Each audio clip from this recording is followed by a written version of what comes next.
2 மடங்கு சீனா கையில் எடுத்த அஸ்திரம். தங்க மார்க்கெட்டில் புகுந்த டிராகன். இனி என்ன ஆகுமோ? கடந்த சில ஆண்டுகளாக உலக பொருளாதாரம் பெரும் மாற்றங்களை சந்தித்து வரும் நிலையில் உலக நாடுகளின் மத்திய வங்கிகள் ஒரு ரகசிய போட்டியில் இறங்கியுள்ளன. அதுதான் தங்க குவிப்பு.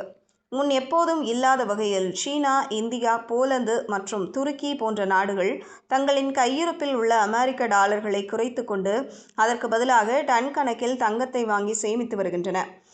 மத்திய வங்கிகள் தங்கத்தை நோக்கி ஓடுவதற்கு மிக முக்கியமான காரணம் அமெரிக்க டாலர் மீதான தங்களின் அதீத நம்பிக்கையை குறைப்பதே ஆகும். உலக பொருளாதாரம் தற்பொழுது டாலர் நீக்கம் என்ற கட்டத்தை நோக்கி நகர்கிறது.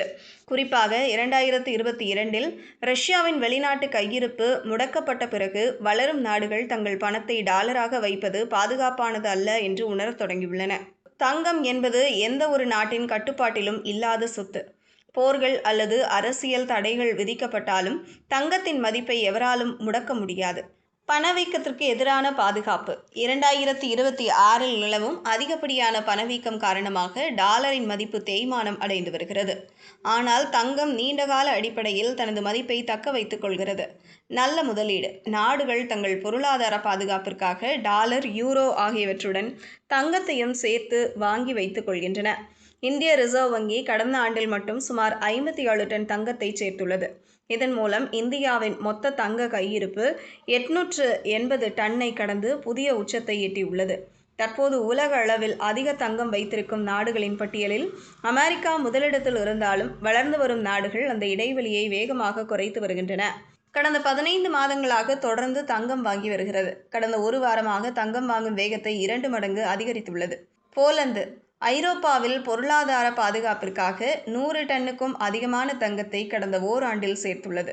இந்தியா ஆசிய பிராந்தியத்தில் தங்கத்தை ஒரு முக்கிய பொருளாதார ஆயுதமாக இந்தியா பயன்படுத்தி வருகிறது. இந்த தங்க குவிப்பு வெறும் முதலீடு மட்டுமல்ல, இது உலகளாவிய நிதி அமைப்பின் அதிகார மாற்றம் நடைபெறுவதை குறிக்கிறது. டாலரை மட்டுமே நம்பியிருந்த காலம் மறைந்து மீண்டும் உலோகங்களின் அரசனான தங்கம் முன்னுக்கு வந்துள்ளது. இது நீண்டகால அடிப்படையில் தங்கத்தின் விலையை இன்னும் புதிய உச்சங்களுக்கு கொண்டு செல்லும் என்று பொருளாதார வல்லுநர்கள் கணிக்கின்றனர். முதலீட்டாளர்களின் கவனம் முழுவதும் உலக மத்திய வங்கிகளின் அடுத்த கட்ட நகர்வுகள் மீது திரும்பியுள்ளது. 2026இன் தொடக்கத்தில் தங்கம் விலை சரிந்தாலும் மத்திய வங்கிகள் அதனை ஒரு தள்ளுபடி விலையாக கருதி அதிக அளவில் வாங்கி வருவது சந்தையில் புதிய நம்பிக்கையை ஏற்படுத்தியுள்ளது.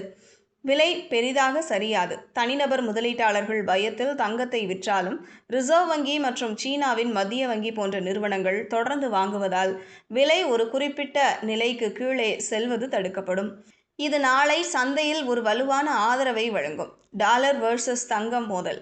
நாளை காலையில் அமெரிக்க டாலரின் மதிப்பு சற்று குறைந்தால் மத்திய வங்கிகள் தங்களின் டாலர் கையிருப்பை விற்றுவிட்டு அதிக அளவில் தங்கத்தை வாங்கும்.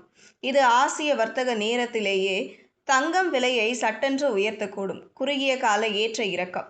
மத்திய வங்கிகள் வாங்குவது நீண்ட காலத்திற்கு நல்லது என்றாலும் நாளை சந்தை திறக்கும் போது ப்ராஃபிட் புக்கிங் காரணமாக ஆரம்பத்தில் விலை சற்று ஊசலாட்டத்துடன் காணப்படும்.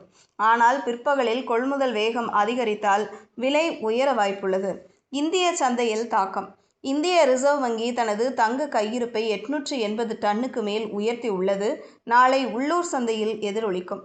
திருமண சீசன் தேவையோடு மத்திய வங்கியின் கொள்முதலும் சேர்வதால் ஆபரண தங்கத்தின் விலை நாளை உயரக்கூடும்.